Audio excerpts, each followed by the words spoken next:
Hey guys, Dan here with Cam. We've just gotten back from TGS and we saw a bunch of PSVR stuff while we were there, didn't we, Cam? We saw, we felt, we conquered. It seems like PlayStation has now moved from what were like experiences to actually fully fledged games, at least from the ones we played. And we carved out like an hour and a half each to just go and play a bunch of the games and came away really impressed. Yeah, so I guess we're just going to run down the list of what we played, yeah?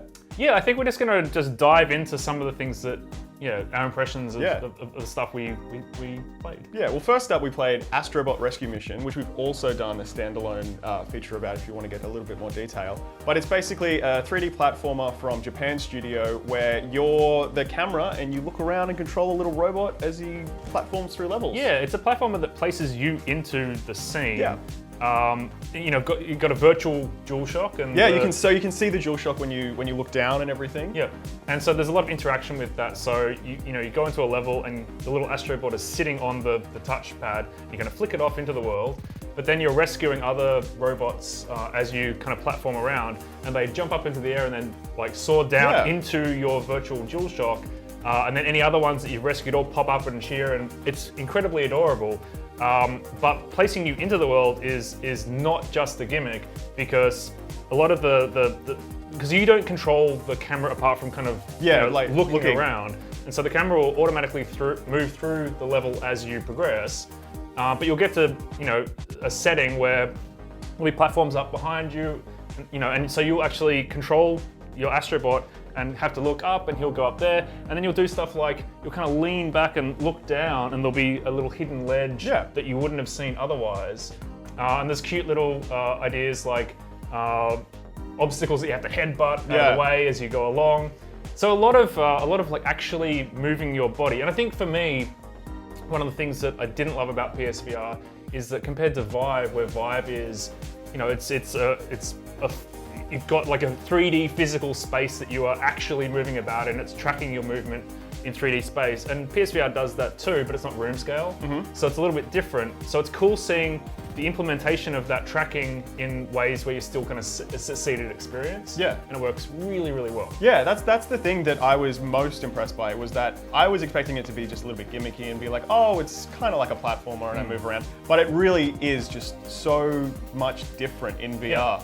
And that whole thing you talk about looking over and seeing a platform down there, trying to platform from that weird new perspective of like something that you're perceiving to be down on the floor from where you're sitting is really strange and odd to feel, but it's really, really interesting. So yeah, that's definitely something to keep an eye on, I think, Astro. Yeah, and it's out really soon too. Yeah. So if you own a PSVR, this is a new take on a classic genre that feels very fresh. So we only played a couple of levels at TGS, and there's 20 all up and 6 boss battles as well.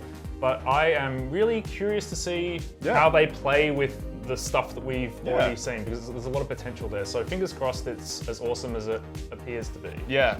What also appered awesome to me and had me tearing up inside that visor was the Tetris effect. I am a massive Mizuguchi fan. Not strictly a VR only title, but it is pretty neat in VR. Oh, it's good in VR. So it's made by Tetsuya Mizuguchi, who made Res Infinite, which came out about 2 years ago for PSVR as well.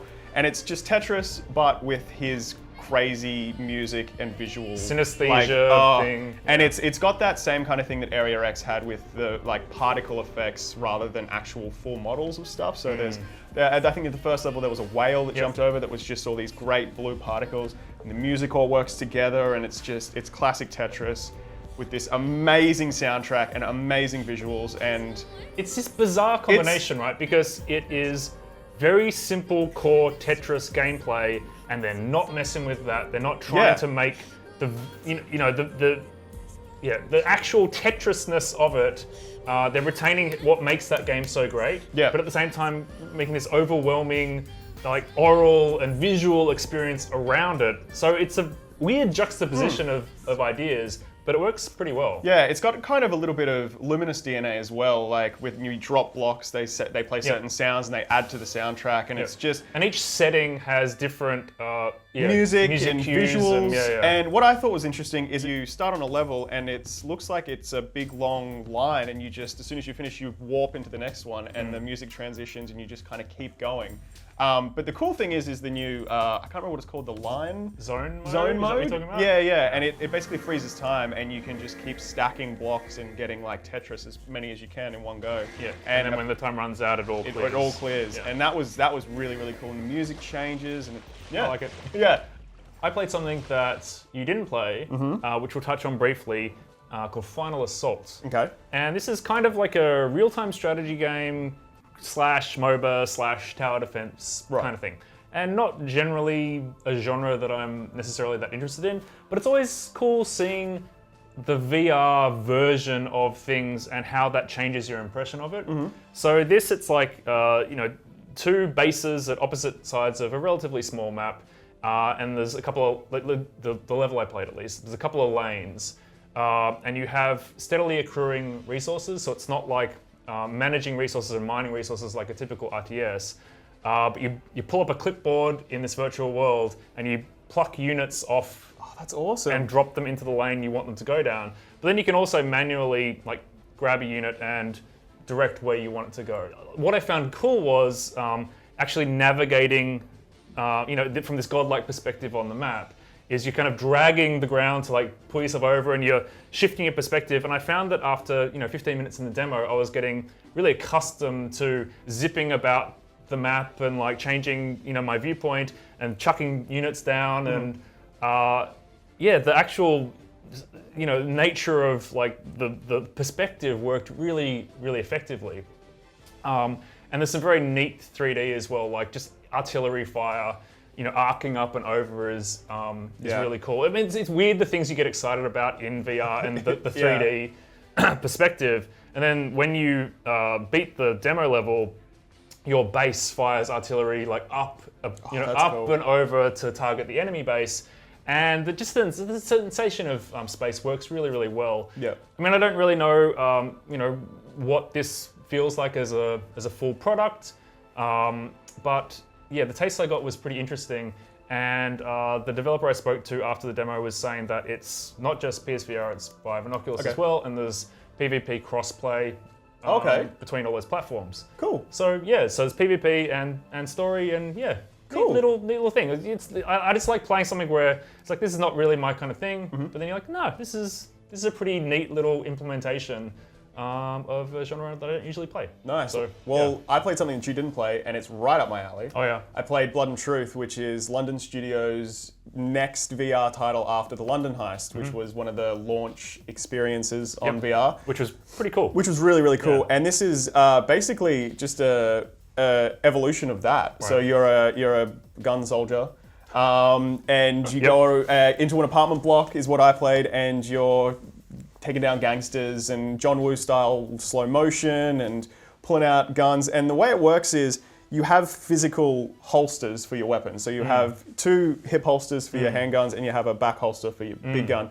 So you can go akimbo and have 2 guns out, but you can't reload because you need to physically reload. So you're like, shoot a bunch of dudes, run out of ammo, have to pull a clip out of your vest, slot it in.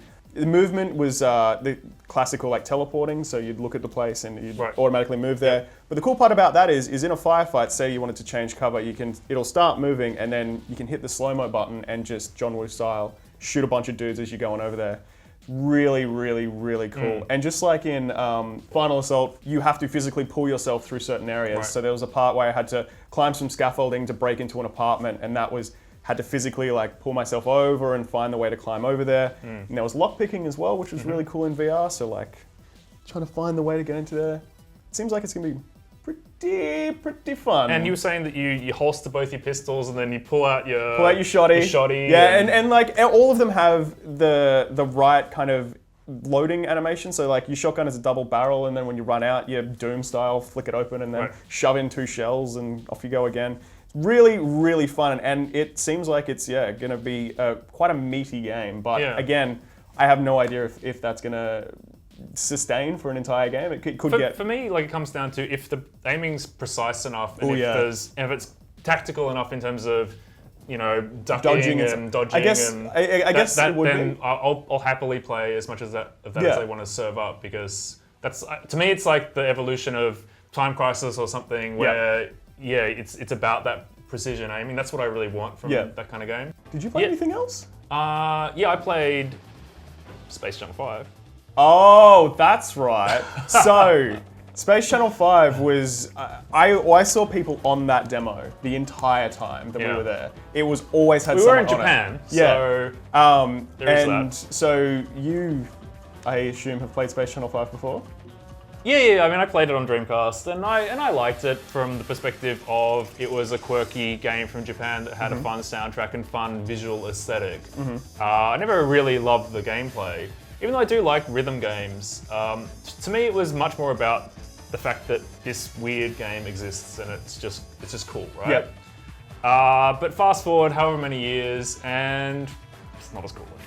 Oh dear. So this is the flip side of all the stuff we've been saying, is that Space Channel 5 in VR is not that fun, and it's the same gameplay, and you're standing there, just like pointing and making the doing little guys the dance? moves yourself. Right. Same enemies, and Ulala's there, like talking to you in Japanese, which is, I guess, kind of cool. But yeah, didn't love it. So that's one that I would say is still a gimmick. So, sorry, Yeah. PlayStation. There's a few misses in with the hits. Yeah. Another game I also played, which is available already on Vive, I think, is Beat Saber. Yeah, I played Beat Saber as well, which is sick. It's so good. Like, I started You on got two lightsabers, blue and red. You just cut and shit. You're just cutting stuff in time with the music. and it's just a great rhythm game. And there's on hard, I had to squat down to duck out of stuff, and I know that there's some dude in line was like, Yeah, if you're playing on hard or expert, you need to have memorized those levels. And also, you need a lot of space, because I was swinging my arms around like a maniac. It was great fun. And there was a bunch of other stuff that we didn't get time for. There was Everybody's Golf VR, which looked really cool. Ace Combat has a flying sim that I didn't want to go near because I get sick. There was the FromSoft one, whose name I can't pronounce, Deracine, Degrassi, I don't know. There was a disaster game, which I don't think you played I was either. hoping to get to that, but I didn't. Yeah, I didn't get to that either. And then there was a MOBA, which I didn't get time for. I got halfway through the tutorial. Okay. Didn't love it. Okay. But honestly, like, Astrobot alone really energized me, and it's cool to see Japan studio coming out with something, because that studio's done so much great work over the years, so I was really pleasantly surprised by that. A lot of fun stuff there. Definitely. So I think it's going to be interesting to see just whether PlayStation can make VR a mainstream thing over the next year or two. Yeah, definitely. I mean, they're trying. Yeah. So we'll see. Thanks, Cam. Thanks, Dan. Bye. Bye.